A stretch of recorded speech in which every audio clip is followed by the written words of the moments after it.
Aku terpaksa menggantikan perjodohan adikku karena rahasianya terbongkar.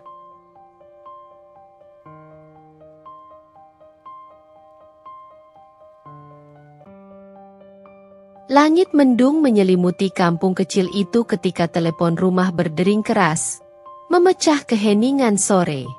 Aku yang sedang melipat pakaian di ruang tamu segera berlari, dan mengangkat gagang telepon yang nyaris terjatuh karena tergesa-gesa. Ya, halo? Suaraku terdengar tegang, sedikit bergetar. Rina, ini Bapak.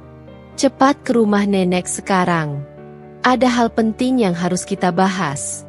Suara Bapak terdengar tegas, tanpa basa-basi seperti biasanya. Aku tahu sesuatu yang serius telah terjadi. Bapak bukan tipe orang yang mudah panik, tapi kali ini nadanya mengandung kekhawatiran yang tak biasa. Aku tak sempat bertanya lebih jauh. Bapak sudah menutup telepon sebelum aku bisa membalas. Sesampainya di rumah nenek, suasana terasa begitu hening. Di ruang tengah, terlihat ibu duduk dengan wajah kusut, sementara Bapak mondar-mandir sambil menggenggam ponselnya erat-erat. Adikku, Alia, duduk di pojokan dengan wajah pucat pasi, matanya sembab karena terlalu lama menangis. Ada apa, Pak? Tanyaku sambil melangkah masuk. Bapak berhenti dan menatapku dalam-dalam. Rina, duduk dulu. Bapak ingin bicara sesuatu yang penting. Aku mengangguk, berusaha menenangkan diri meski dada rasanya penuh dengan berbagai dugaan buruk. Rina, Bapak memulai. Suaranya lebih pelan namun tetap tegas. Perjodohan Alia dengan keluarga Pak Herman tidak bisa dibatalkan. Tapi dia tidak siap. Alia sudah bilang kalau dia tidak bisa menjalani ini. Aku menoleh ke arah Alia yang langsung menangis lebih keras. Tangannya gemetar, berusaha menjelaskan sesuatu yang sulit keluar dari mulutnya. Dia sudah ada seseorang yang dia cintai. Kak, ibu akhirnya angkat bicara. Dan jika dia dipaksa menikah dengan pilihan kita, dia takut akan menyakiti hati banyak orang. Aku menghela napas panjang. Situasi ini jauh lebih rumit dari yang kubayangkan. Pak Herman adalah salah satu kolega penting Bapak di perusahaan. Dan perjodohan ini bukan hanya tentang keluarga kami, melainkan juga menyangkut hubungan bisnis yang sudah terjalin bertahun-tahun. Jadi, apa yang Bapak harapkan dariku? Tanyaku hati-hati. Bapak menggenggam tanganku dengan erat. Matanya menyiratkan permohonan yang tak terucap. Kami ingin kamu menggantikan Alia. Menikah dengan anak Pak Herman. Dunia rasanya berhenti berputar sesaat. Kata-kata Bapak menamparku dengan keras. Aku menatap mereka semua, berharap ini hanya lelucon buruk. Tapi wajah serius mereka memastikan sebaliknya. Aku? Suaraku bergetar. Tapi kenapa aku? Pak? Ini hidupku. Aku tidak mengenal dia. Bahkan tidak pernah berpikir untuk menikah dengan seseorang yang dipilihkan begitu saja. Bapak tahu ini berat, Rina, jawab ibu dengan suara lirih. Tapi keluarga kita tidak punya pilihan lain. Jika kita menolak, hubungan Bapak dengan Pak Herman akan hancur. Dan itu bisa membuat kita kehilangan segalanya. Bisnis keluarga, rumah ini semuanya dipertaruhkan. Aku memandang wajah mereka satu persatu, berusaha mencari secercah harapan bahwa mungkin ada jalan lain. Namun, yang kutemukan hanyalah permohonan tanpa kata, meminta pengorbanan dariku demi mereka. Aku butuh waktu, bisikku akhirnya. Bapak mengangguk pelan. Kami akan memberikan waktu. Tapi keputusan ini harus segera diambil. Lamaran akan berlangsung 2 minggu lagi. Aku mengunci diri di kamar malam itu, mencoba memahami apa yang baru saja terjadi. Pikiran tentang menikah dengan seseorang yang tak kukenal membuatku merasa terperangkap. Aku tidak pernah membayangkan hidupku akan sampai di titik ini, di mana kebahagiaanku harus dikorbankan demi keluarga. Namun di sudut hatiku, aku tahu, aku tak pernah sanggup mengecewakan bapak dan ibu. 2 hari berlalu, dan kepalaku serasa akan pecah memikirkan semua ini. Di rumah, suasana jadi lebih canggung. Alia hampir tak pernah keluar kamar. Aku tahu dia terjebak dalam rasa bersalah. Ibu terus menghindari tatapan mataku, sementara bapak berusaha bersikap seperti biasa. Tapi sorot matanya selalu mengingatkanku pada beban yang sedang kami pikul bersama. Malam itu, aku mendengar suara tangisan dari kamar Alia. Aku mengetuk pintunya pelan, dan tak lama kemudian pintu terbuka. Wajah Alia penuh dengan air mata. Rambutnya berantakan, dan bibirnya bergetar. "Kak," panggilnya pelan. Aku masuk ke dalam dan menutup pintu. Duduk di sampingnya, aku menunggu sampai dia siap bicara. Aku nggak tahu harus bagaimana lagi. Suaranya pecah. Aku nggak mau menyakiti keluarga kita, Kak. Tapi aku juga nggak bisa menikah dengan dia. Aku cinta seseorang. Air matanya mengalir deras. Aku merasakan kemarahan bercampur kepedihan di hatiku. Kenapa nggak bilang dari awal? Alia, kenapa biarkan semuanya sampai sejauh ini? Aku takut, jawabnya sambil terisak. Aku takut mengecewakan semua orang. Aku menghela napas panjang. Kata-katanya membuatku menyadari, apa yang aku rasakan sekarang tak jauh berbeda darinya. Aku pun takut. Tapi bedanya, aku adalah anak sulung. Sejak kecil, aku sudah terbiasa menanggung segala sesuatu demi keluarga. Alia, kataku akhirnya, kalau kakak menggantikanmu, apa kamu bisa benar-benar bahagia? Dia menatapku dengan mata penuh harapan. Kak, aku nggak ingin ini terjadi sama kakak. Tapi, aku juga nggak tahu apa yang harus aku lakukan. Aku menatapnya lama. Ada sesuatu dalam sorot matanya yang membuatku mengerti. Dia memohon, tapi sekaligus merasa bersalah karena memohon. Malam itu aku tidak bisa tidur. Tatapan Alia, suara ibu, dan permintaan bapak terus berputar di kepalaku. Aku tahu aku punya pilihan untuk menolak. Tapi aku juga tahu, jika aku menolak, keluarga kami akan berada di ambang kehancuran. Esok paginya, aku menemukan diriku duduk di depan bapak dan ibu. Dengan suara gemetar, aku berkata, aku akan melakukannya. Aku akan menggantikan Alia. Bapak menghela napas panjang, seperti seseorang yang baru saja menyingkirkan beban berat dari pundaknya. Ibu langsung memelukku, dan aku merasakan air matanya membasahi bahuku. Terima kasih, Rina, bisik ibu di antara isaknya. Kamu anak yang luar biasa. Tapi aku tidak merasa luar biasa. Aku merasa seperti seseorang yang menyerahkan hidupnya untuk sesuatu yang tidak dia pilih. Hari lamaran itu akhirnya tiba. Aku berdiri di depan cermin mengenakan kebaya putih dengan hiasan rendah. Merasa seperti boneka yang didandani untuk acara besar. Di ruang tamu, keluarga Pak Herman sudah datang. Aku mendengar suara tawa mereka, seolah semua ini adalah momen bahagia. Rina, sudah siap? Suara ibu terdengar dari balik pintu. Aku menarik napas panjang, mencoba menenangkan diri. Iya, Bu. Aku siap. Saat aku melangkah keluar, aku bertemu dengan pria itu, anak Pak Herman, yang akan menjadi suamiku. Namanya Adrian. Dia berdiri dengan setelan jas abu-abu, Tampak tenang tapi matanya menunjukkan sesuatu yang berbeda. Entah itu keraguan atau kebingungan. Aku tidak tahu. Kami saling berjabat tangan. Kulitnya dingin, dan genggamannya terasa kaku.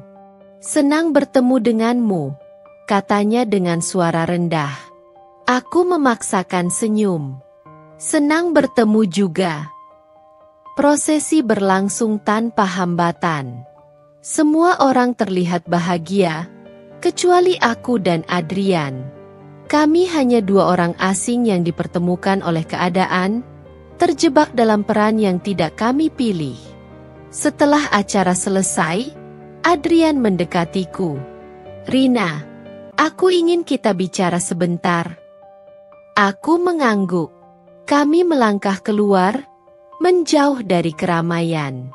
"Aku tahu ini bukan pilihanmu," katanya tanpa basa-basi. "Dan jujur, ini juga bukan pilihan aku." Aku terdiam, tidak tahu harus berkata apa. "Tapi, kita sudah di sini sekarang," lanjutnya. "Dan aku pikir, setidaknya kita bisa mencoba membuat ini berhasil. Apapun caranya." Aku menatapnya lama. Kata-katanya terdengar masuk akal. Tapi aku tidak tahu apakah aku punya kekuatan untuk melakukannya. "Baik," jawabku akhirnya. "Kita coba." Namun, jauh di lubuk hatiku, aku bertanya-tanya, berapa lama aku bisa bertahan menjalani ini? Hari demi hari berlalu dengan keheningan yang tak nyaman. Persiapan pernikahan berjalan seperti mesin yang terus bergerak tanpa henti.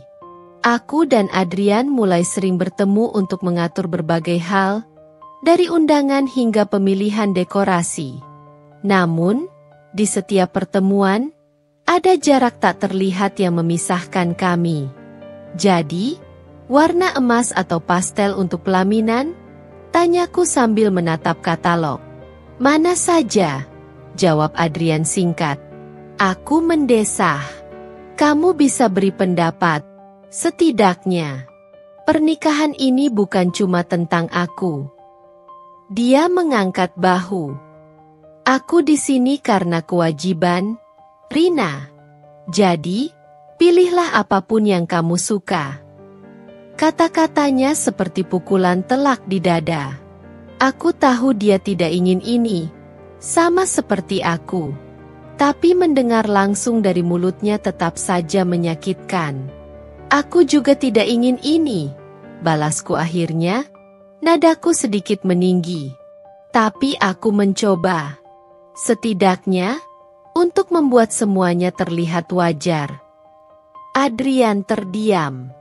Tatapannya berubah. Seolah menyadari bahwa aku pun merasa sama terjebaknya dengan dia. "Maaf," gumamnya. "Aku nggak bermaksud kasar. Ini cuma rumit." Aku mengangguk pelan. Kita berdua sama-sama terjebak. Tapi, kalau kita terus begini, semuanya akan lebih berat. Dia menatapku lama sebelum akhirnya mengangguk. "Baik, aku akan mencoba lebih baik." Percakapan itu menjadi titik awal hubungan kami, meskipun masih terasa canggung dan jauh dari nyaman. Hari pernikahan tiba lebih cepat dari yang kubayangkan. Aku berdiri di depan cermin dengan gaun putih panjang yang menjuntai. Rambutku disanggul rapi, dihiasi bunga melati. Aku terlihat seperti seorang pengantin yang bahagia. Tapi di balik senyuman kecilku ada kekosongan yang sulit dijelaskan. "Rina, kamu siap?" Suara bapak memecah lamunanku. Aku menoleh dan melihatnya berdiri di pintu. Wajahnya penuh dengan kebanggaan. Tapi aku tahu dia juga menyimpan rasa bersalah di balik senyuman itu. "Siap, Pak," jawabku sambil memaksakan senyum. Saat aku berjalan menuju pelaminan, suara gamelan mengiringi setiap langkahku. Adrian sudah berdiri di sana, menungguku dengan senyum kecil yang dipaksakan. Aku mencoba membaca pikirannya, Bertanya-tanya apakah dia merasa sama gugupnya denganku. Akad nikah berlangsung dengan lancar. Suara Adrian terdengar tegas saat mengucapkan ijab kabul. Dan entah mengapa, itu membuatku sedikit lega. Setidaknya, dia tidak menunjukkan keraguan di depan orang banyak. Malam itu, kami duduk berdua di kamar pengantin. Ruangan itu dipenuhi aroma bunga segar, tapi suasananya jauh dari romantis. Adrian duduk di sofa, sementara aku duduk di ujung tempat tidur, saling diam tanpa tahu harus berkata apa. Jadi, dia memulai, memecah keheningan. Apa yang kamu pikirkan sekarang? Aku mengangkat bahu. Aku tidak tahu. Aku merasa seperti orang asing di hidupku sendiri. Dia tertawa kecil, tapi tanpa humor. Kamu nggak sendirian. Aku juga merasa begitu. Kami terdiam lagi.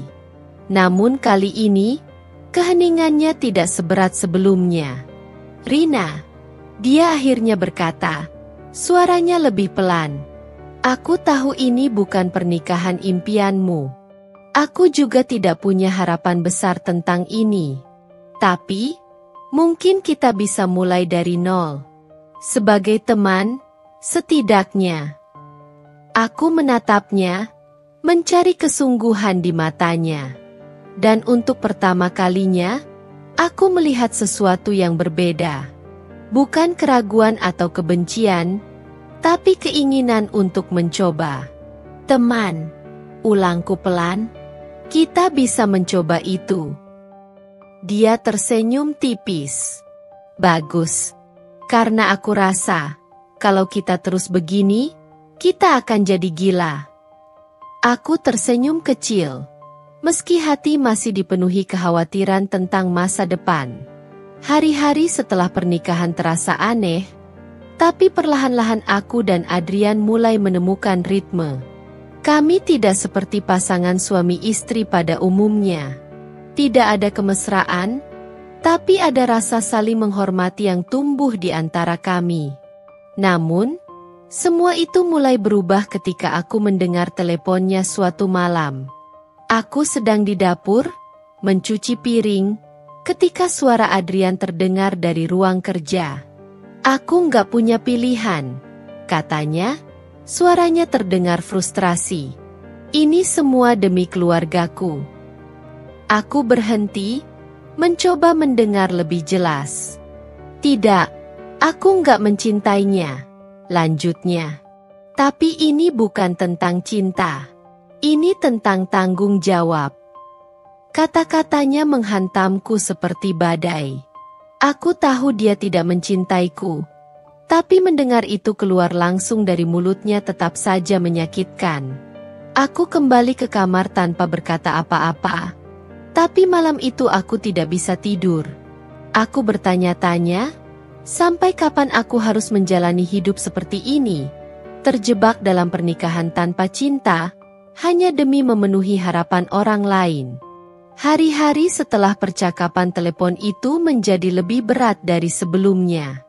Aku berusaha untuk tidak terlalu memikirkan apa yang Adrian katakan, tapi bayangan suaranya terus mengganggu pikiranku. Kata-katanya berputar di kepala, meninggalkan luka yang sulit sembuh. Setiap malam, aku bertanya pada diriku sendiri, apakah aku mampu bertahan? Adrian memang tidak pernah bersikap kasar, tapi jarak di antara kami begitu nyata. Aku mulai merasa seperti bayangan di rumah ini. Ada, tapi tak pernah benar-benar terlihat. Suatu sore, ketika aku sedang menyiram tanaman di taman kecil rumah kami, Adrian tiba-tiba muncul. Wajahnya tampak lebih tenang dibanding sebelumnya. Dia membawa 2 cangkir teh, sesuatu yang tidak pernah dia lakukan sebelumnya. Boleh duduk di sini? Tanyanya sambil menunjuk kursi kosong di sebelahku. Aku mengangguk tanpa berkata apa-apa. Dia menyerahkan secangkir teh padaku, lalu duduk dan menghela napas panjang. Aku tahu kamu dengar teleponku malam itu, katanya tiba-tiba. Aku membeku. Tanganku yang memegang cangkir teh sedikit gemetar. Aku tidak bermaksud menguping. Dia menggeleng. Aku nggak menyalahkan kamu. Aku cuma ingin menjelaskan. Aku menatapnya, menunggu dia melanjutkan. Rina, aku tahu aku banyak salah. Aku terlalu sering bersikap dingin padamu, katanya. Tapi percayalah, ini bukan karena aku membencimu. Aku hanya bingung dengan situasi ini. Aku menunduk, mencoba menyembunyikan air mata yang mulai menggenang di mataku. Aku juga bingung. Adrian, aku nggak pernah meminta semua ini. Tapi aku di sini mencoba sekuat mungkin untuk membuat semuanya berjalan. Dia menatapku lama. Kamu lebih kuat dari yang aku bayangkan, Rina. Dan aku minta maaf karena selama ini aku nggak pernah menghargai itu. Kata-katanya membuat hatiku sedikit hangat, meskipun luka yang ditinggalkannya belum sepenuhnya sembuh. Aku hanya butuh waktu, tambahnya. Aku ingin kita mencoba, Rina. Mungkin tidak sebagai suami istri yang sempurna, tapi sebagai dua orang yang saling menghormati. Aku mengangguk pelan. Aku juga ingin mencoba, Adrian. Tapi aku butuh kamu untuk lebih terbuka. Kalau kamu terus menyimpan semuanya sendiri, aku nggak tahu bagaimana kita bisa maju. Dia tersenyum tipis, dan untuk pertama kalinya, aku merasa ada harapan. Seiring waktu, kami mulai membangun hubungan yang lebih baik. Adrian mulai lebih sering berbicara denganku, dan aku pun berusaha untuk lebih memahami dirinya. Kami mulai makan malam bersama, berbagi cerita tentang pekerjaan, dan bahkan tertawa kecil saat menonton acara TV yang konyol. Namun, di tengah upaya kami untuk memperbaiki semuanya, ada satu hal yang selalu menghantui masa lalunya. Suatu malam, aku menemukan sebuah kotak kayu kecil di lemari Adrian. Aku tidak bermaksud menggeledah barang-barangnya, tapi kotak itu terbuka sedikit, memperlihatkan foto seorang wanita muda dengan senyum lembut. Dia mantan tunanganku. Suara Adrian terdengar dari belakangku. Aku terlonjak, hampir menjatuhkan kotak itu. Adrian berdiri di pintu, matanya menatap lurus ke arahku. Aku nggak sengaja. Aku mencoba menjelaskan, tapi dia mengangkat tangan, meminta aku berhenti. Tidak apa-apa, katanya. Kamu pasti penasaran, dan aku pikir ini saatnya aku cerita. Kami duduk di sofa, dan dia mulai bercerita. Wanita di foto itu bernama Maya, seseorang yang pernah menjadi bagian penting dalam hidupnya. Mereka bertunangan, tapi hubungan mereka berakhir karena keluarga Maya pindah ke luar negeri. Aku mencoba mengejarnya, tapi dia bilang kami harus berhenti. Adrian berkata dengan nada datar. Sejak itu, aku nggak pernah benar-benar percaya lagi pada pernikahan atau cinta. Kata-katanya membuatku terdiam. Aku tidak tahu harus merasa lega atau semakin berat hati. Dan sekarang kamu ada di sini, tambahnya. Kamu masuk ke hidupku tanpa aku duga. Dan aku nggak tahu bagaimana cara menghadapinya. Aku memandangnya lama. Adrian, aku bukan Maya. Aku nggak bisa menggantikan dia. Dan aku nggak mau mencoba menjadi seperti dia. Tapi aku ingin kita memberi kesempatan pada diri kita sendiri. Kalau tidak, pernikahan ini hanya akan jadi beban. Dia mengangguk pelan.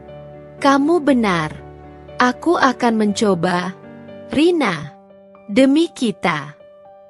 Hari-hari berikutnya terasa lebih ringan. Kami mulai saling terbuka.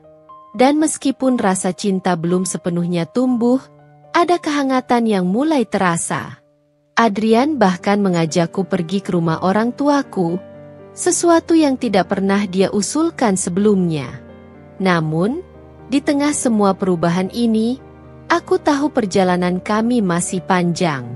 Ada banyak hal yang harus kami hadapi bersama, dan aku tidak tahu apakah kami akan berhasil melewati semuanya. Tapi untuk pertama kalinya, aku merasa ada harapan. Dan harapan itu cukup untuk membuatku terus berjalan. Segalanya tampak lebih baik selama beberapa bulan ke depan. Aku mulai merasa bahwa pernikahan ini, meski dimulai dengan keterpaksaan, mungkin bisa berubah menjadi sesuatu yang bermakna. Adrian pun mulai menunjukkan sisi lembutnya. Ia membantuku memasak di dapur, mengingatkan untuk istirahat jika aku terlalu sibuk bekerja, bahkan sesekali membawakanku bunga tanpa alasan. Namun, kehidupan tidak pernah sesederhana itu. Suatu malam, saat kami sedang makan malam bersama, Adrian menerima panggilan telepon yang membuat raut wajahnya berubah. Setelah menutup telepon, ia terdiam cukup lama. "Ada apa?" tanyaku hati-hati. Ia menghela napas panjang sebelum menjawab. "Maya kembali. Dia di kota ini sekarang." Jantungku seolah berhenti berdetak.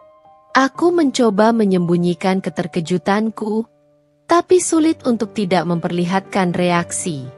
"Oh, hanya itu yang keluar dari mulutku.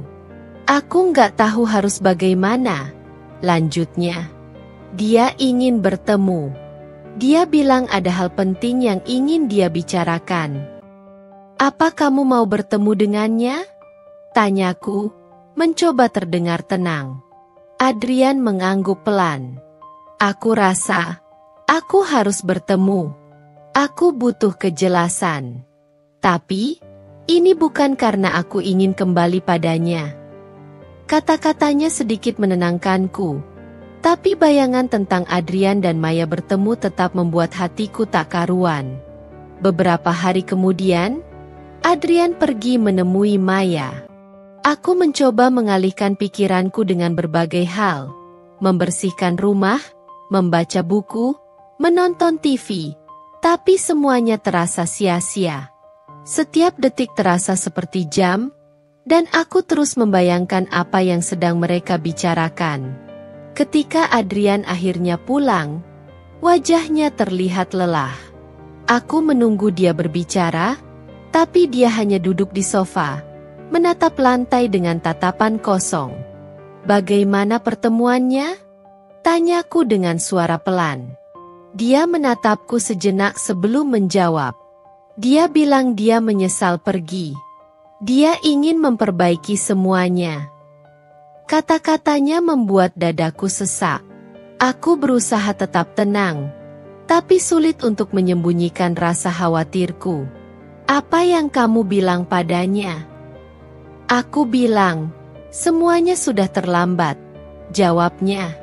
"Aku sudah menikah sekarang, dan aku tidak bisa kembali ke masa lalu." Ada rasa lega yang menyelimuti hatiku, tapi juga keraguan. Aku tahu Adrian sedang berusaha. Tapi apakah itu cukup untuk membuatnya benar-benar melupakan Maya? Waktu berlalu, dan kehidupan kami kembali seperti biasa. Meskipun ada ketegangan yang tersisa. Adrian mencoba meyakinkanku bahwa dia sudah melupakan Maya. Tapi aku masih merasa ada jarak di antara kami. Sampai suatu hari, Maya datang ke rumah kami. Aku sedang menyiram tanaman di taman ketika melihatnya berdiri di depan pagar.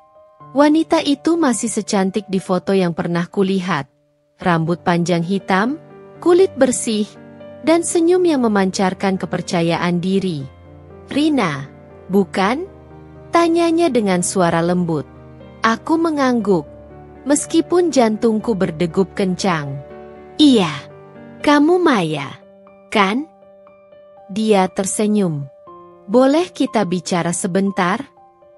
Aku tidak tahu apa yang mendorongku untuk mengiyakan. Tapi sebelum aku sadar, kami sudah duduk di ruang tamu. Aku nggak akan lama, katanya sambil menatapku langsung. Aku cuma ingin bilang sesuatu. Aku menunggu, mencoba menenangkan diriku. Adrian pria yang luar biasa, katanya. Aku tahu aku pernah membuat kesalahan besar dengan meninggalkannya, dan aku menyesalinya setiap hari. Tapi sekarang aku melihat dia bersamamu, dan aku tahu dia bahagia. Kata-katanya membuatku bingung. Aku tidak tahu apakah itu pujian, permintaan maaf, atau justru ancaman. Aku cuma ingin kamu tahu, lanjutnya, kalau aku akan selalu peduli padanya. Tapi aku nggak akan mengganggu kalian. Aku harap kalian bisa bahagia bersama. Dia bangkit, mengulurkan tangan untuk berjabat. Aku menyambutnya, meskipun masih merasa tidak nyaman. Setelah dia pergi, aku merasa campur aduk. Kata-katanya terdengar tulus, tapi aku tidak bisa menghilangkan bayangan tentang Adrian dan Maya dari pikiranku. Malam itu, aku menceritakan semuanya pada Adrian. Maya datang ke rumah, kataku. Wajahnya langsung tegang. Apa yang dia bilang? Aku mengulang percakapan kami, dan dia hanya mengangguk pelan. Aku minta maaf kalau itu membuatmu tidak nyaman. Aku akan pastikan dia tidak mengganggu kita lagi. Aku ingin mempercayainya. Aku ingin percaya bahwa Maya benar-benar sudah menjadi masa lalu, dan bahwa aku dan Adrian punya masa depan bersama. Tapi di balik semua itu, ada ketakutan yang terus menghantuiku. Ketakutan bahwa cinta yang kurasakan hanya akan menjadi bayangan dari sesuatu yang tidak pernah benar-benar ada. Namun, aku tahu satu hal, aku akan terus mencoba, apapun yang terjadi. Lanjutkan dengan perkembangan hubungan mereka atau konflik lebih dalam. Waktu terus berjalan, dan bayangan Maya perlahan memudar dari kehidupan kami. Adrian tampak berusaha lebih keras untuk menunjukkan bahwa ia serius dengan hubungan ini. Dia mulai lebih perhatian, membantuku merapikan rumah, mengajakku makan malam di luar, bahkan sesekali mengirim pesan singkat yang berisi hal-hal sederhana seperti, "Jangan lupa makan siang." Meskipun begitu, ada sesuatu yang tak dapat kusebutkan. Seolah ada celah tak kasat mata yang masih memisahkan kami. Aku tahu, perasaan itu mungkin datang dari ketidakpastianku sendiri. Tentang Adrian, tentang pernikahan kami, dan tentang apakah kami benar-benar memiliki peluang untuk bahagia. Suatu malam, ketika aku sedang mencuci piring di dapur, Adrian mendekat dengan secangkir teh. "Kamu kelihatan capek," katanya. Aku menoleh, terkejut dengan perhatiannya. "Nggak apa-apa, cuma hari ini agak sibuk." Dia mengambil alih lem piring dari tanganku. "Biar aku yang selesaikan. Kamu istirahat saja." Aku hanya menatapnya, bingung. Ini pertama kalinya dia melakukan sesuatu seperti ini tanpa ku minta. "Kamu serius?" tanyaku sambil mengangkat alis. Dia tersenyum kecil. "Aku tahu aku bukan suami yang sempurna, Rina. Tapi aku ingin belajar menjadi lebih baik. Jadi, ya, aku serius." Aku duduk di kursi dapur, memperhatikan dia mencuci piring dengan canggung. Sebenarnya, dia tidak terlalu pandai melakukannya. Air memercik kemana-mana, dan dia hampir menjatuhkan sebuah gelas. Tapi melihat usahanya membuat hatiku terasa hangat. Setelah selesai, dia duduk di sebelahku. "Ada satu hal yang ingin aku bicarakan," katanya. "Apa itu?"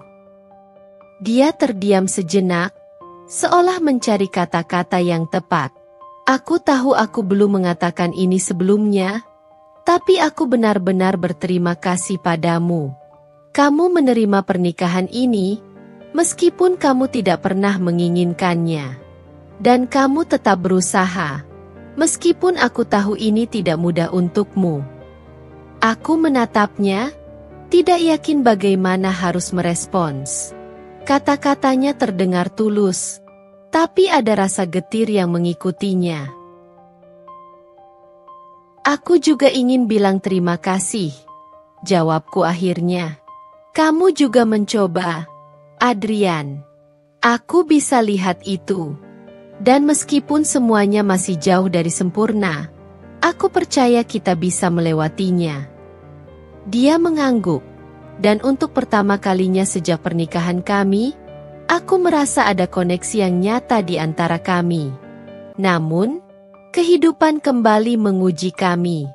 Beberapa minggu kemudian, Adrian mulai sering pulang larut malam. Awalnya, aku tidak terlalu memikirkan hal itu.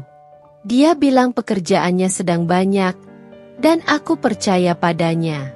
Tapi lama-kelamaan, alasan yang sama terasa semakin kosong. Suatu malam, dia pulang hampir tengah malam, dengan wajah lelah tapi tanpa penjelasan. "Kamu dari mana?" tanyaku, mencoba terdengar biasa saja. "Kerja," jawabnya singkat, lalu masuk ke kamar tanpa bicara lebih lanjut. Aku tahu ada sesuatu yang dia sembunyikan, tapi aku tidak ingin langsung menuduh.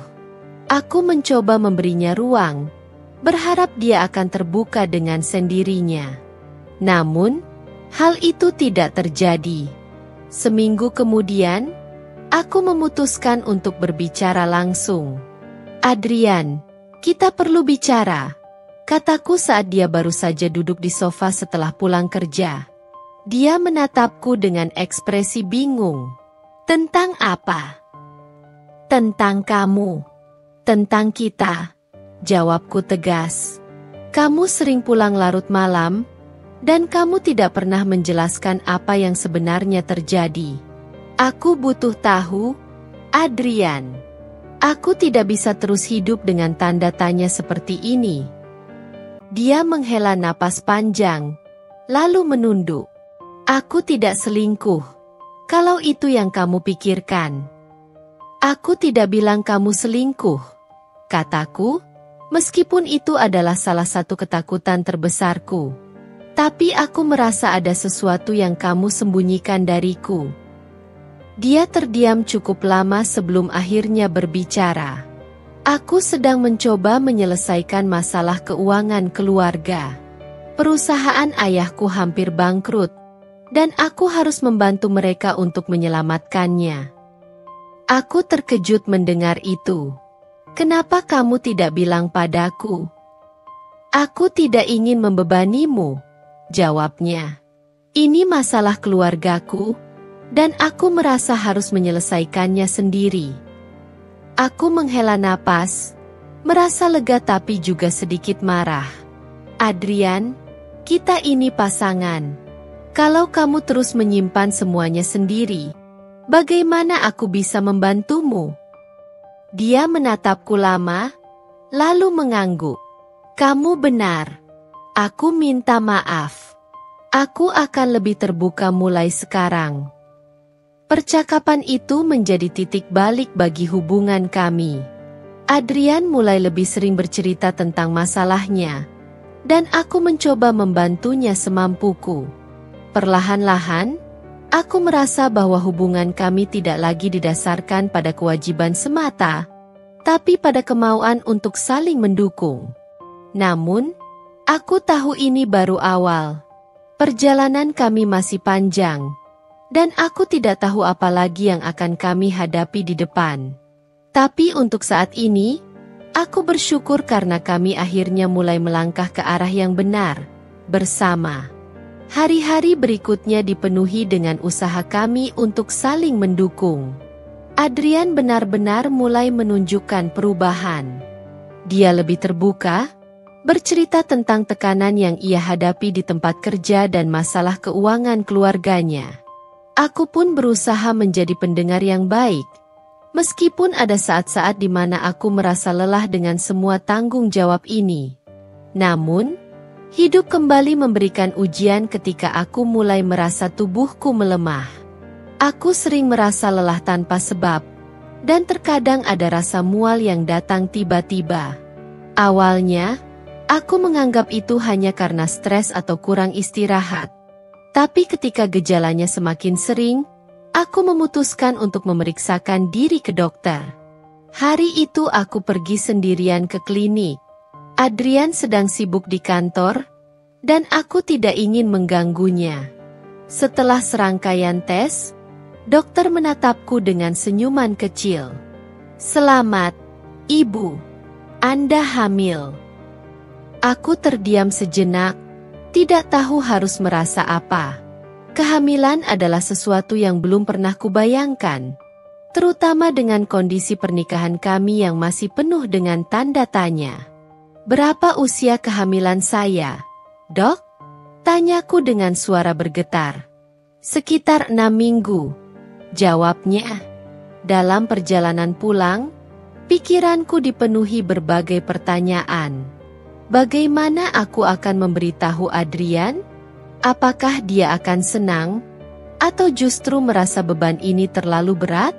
Malam harinya, aku memutuskan untuk memberitahunya. Setelah makan malam, aku menyusun keberanian untuk berbicara.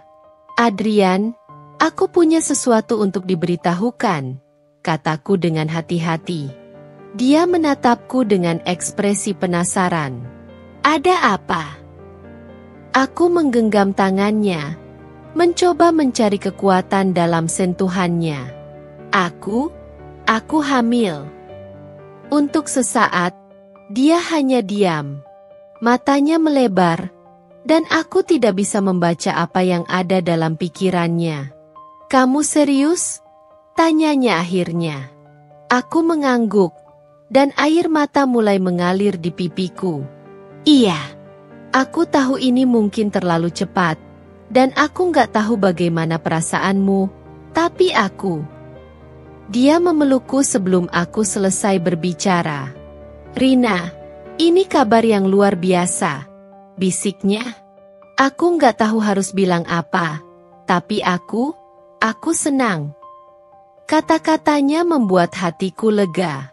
Aku menangis di pelukannya, merasa beban yang selama ini kupikul sedikit berkurang.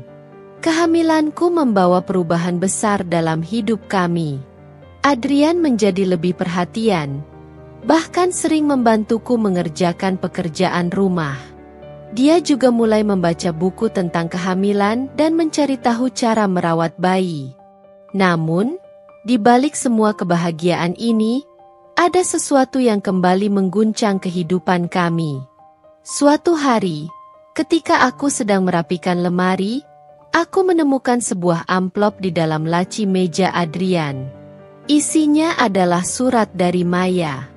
Dengan tangan gemetar, aku membukanya dan mulai membaca. "Adrian, aku tahu aku sudah berjanji untuk tidak mengganggu kehidupanmu lagi, tapi aku tidak bisa menahan diri. Aku masih mencintaimu, dan aku tidak tahu bagaimana melupakanmu. Jika suatu saat kamu merasa pernikahanmu tidak berjalan seperti yang kamu harapkan, aku akan selalu ada di sini. Maya." Surat itu membuatku terdiam lama. Air mata mengalir di pipiku tanpa henti. Aku merasa dikhianati, meskipun aku tahu Adrian belum tentu membalas perasaan Maya.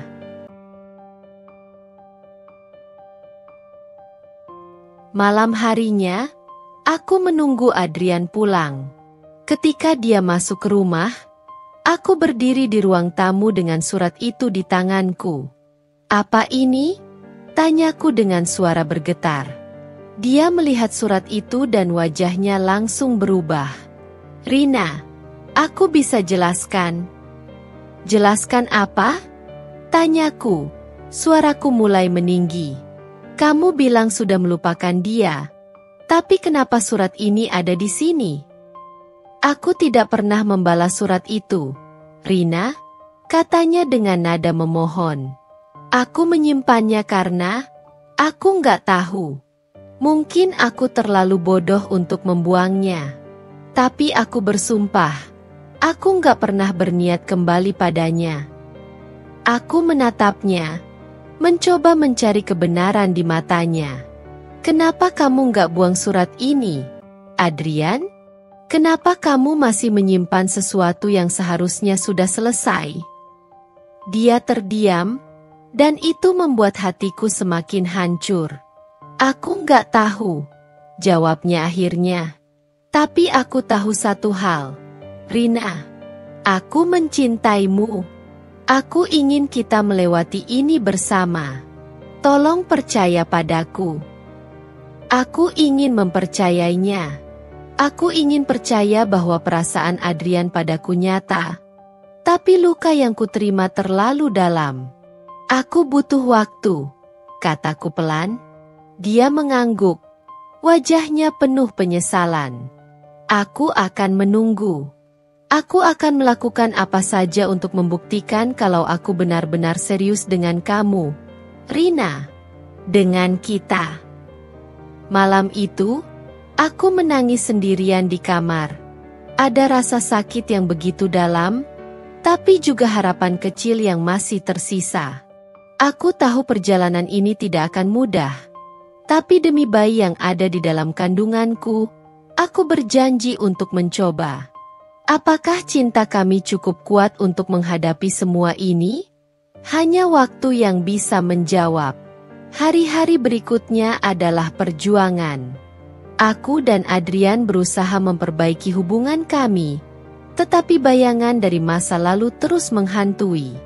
Surat dari Maya adalah luka yang tak mudah hilang.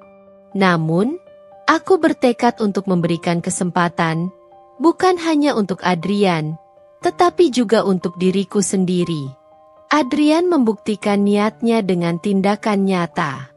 Dia berhenti bekerja lembur tanpa alasan jelas, lebih banyak menghabiskan waktu bersamaku, dan bahkan meminta maaf kepada orang tuaku atas semua kesulitan yang pernah kami alami sejak pernikahan ini dimulai.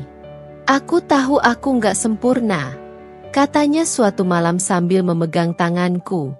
Tapi aku ingin jadi suami yang pantas untukmu, dan ayah yang bisa dibanggakan oleh anak kita nanti. Kata-katanya menyentuh hatiku. Aku melihat kesungguhannya, dan meskipun perjalanannya tidak mudah, aku mulai percaya bahwa cinta memang bisa tumbuh dari usaha. 6 bulan kemudian, anak kami lahir.